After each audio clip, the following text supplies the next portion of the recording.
Your most welcome to your channel. This is Ashif Ali.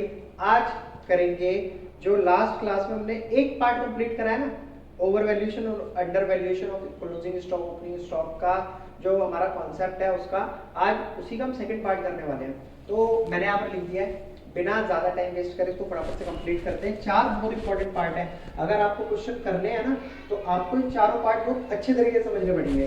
तो एक part तो मैं ऑलरेडी समझा चुका हूँ इससे पहले वाली वीडियो में, अब ये सेकंड पार्ट हो रहा है हमारा under valuation of closing stock. पहले क्या पढ़ा था हमने? Over valuation of closing stock. अब इसके अंदर क्या होगा? Under valuation of closing stock अगर हो जाए तो उस सिचुएशन में हम क्या ट्रीटमेंट करते हैं और क्वेश्चन में जो भी हम सॉल्व करने वाले हैं उसमें आंसर हमारे कैसे ठीक आएंगे, मतलब इसका ट्रीटमेंट हमारा क्या रहने वाला है। ऑल ओवर कहने की बात किया है। तो बच्चों सीधी सी बात है, अभी जब मैंने आपको पहले पढ़ाया था ना तो मैंने क्लोजिंग स्टॉक और ओपनिंग स्टॉक दोनों स्टॉक के बारे में बता देते हैं कैसे होते हैं। तो जिसने नहीं देखी है वो वाली वीडियो देखे जाकर, फिर उसके बाद उसको ये समझ आ जाएगा। इसमें लिखा है when closing stock is under valued. Under valued का मतलब है कम वैल्यू। तो जो भी उसकी वैल्यू है अगर उससे कम वैल्यू हो जाए अगर हमारे क्लोजिंग स्टॉक की, तो उसका मतलब क्या है?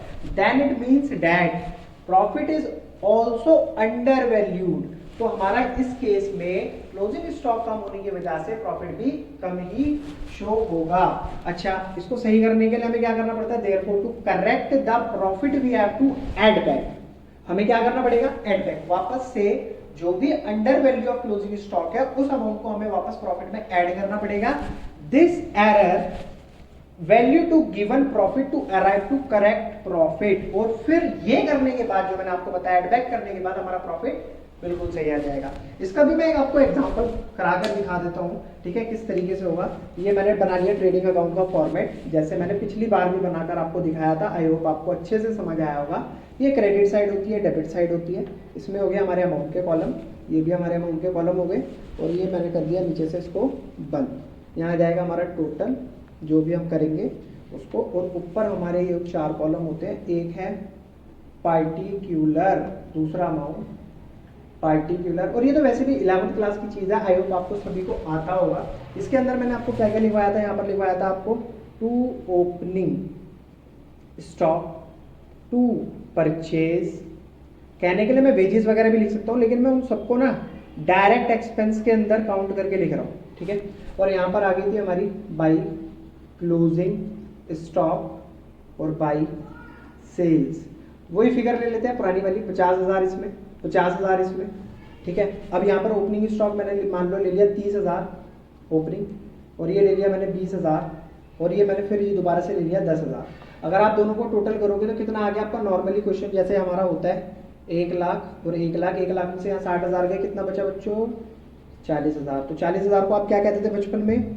Gross profit. अब मुझे इफेक्ट समझाना आपको, इसका इफेक्ट क्या पड़ेगा।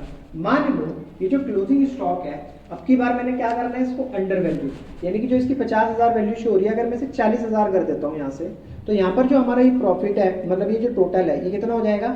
90,000। 50 और 40 90। यहाँ पर भी मुझे क्या लिखना पड़ेगा? 90,000। और 90,000 में से अगर मैं इन सबको माइनस करता हूँ तो जो प्रॉफिट मेरा आ रहा था 40,000, वो कितना हो गया?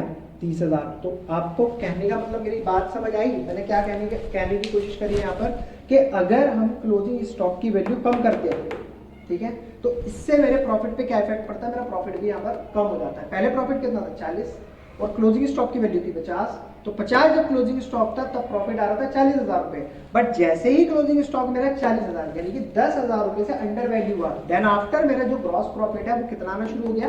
30,000 रुपए। तो ऑल ओवर कहने की बात यह है, जब जब आपका क्लोजिंग स्टॉक अंडर वैल्यू होगा बच्चों, तब तब आपका जो प्रॉफिट है वो क्या हो जाएगा? प्रॉफिट भी कम हो जाएगा। तो ये था हमारा कॉन्सेप्ट का सेकंड पार्ट। पहला पार्ट मैंने समझा दिया, दूसरा ये कंप्लीट हो गया। अब जो हमारी अगली वीडियो आएगी उसमें करेंगे हम थर्ड पार्ट, लेकिन वो क्लोजिंग स्टॉक वाला नहीं होगा, वो होगा हमारा ओपनिंग स्टॉक का, क्योंकि क्लोजिंग स्टॉक में दो ही सिचुएशन थी, दोनों मैंने आपको समझा दिया। अब करेंगे हम ओपनिंग स्टॉक की सिचुएशन। तो मिलेंगे आपसे अगली वीडियो में ओपनिंग स्टॉक वाले कॉन्सेप्ट के साथ। तब तक के लिए धन्यवाद।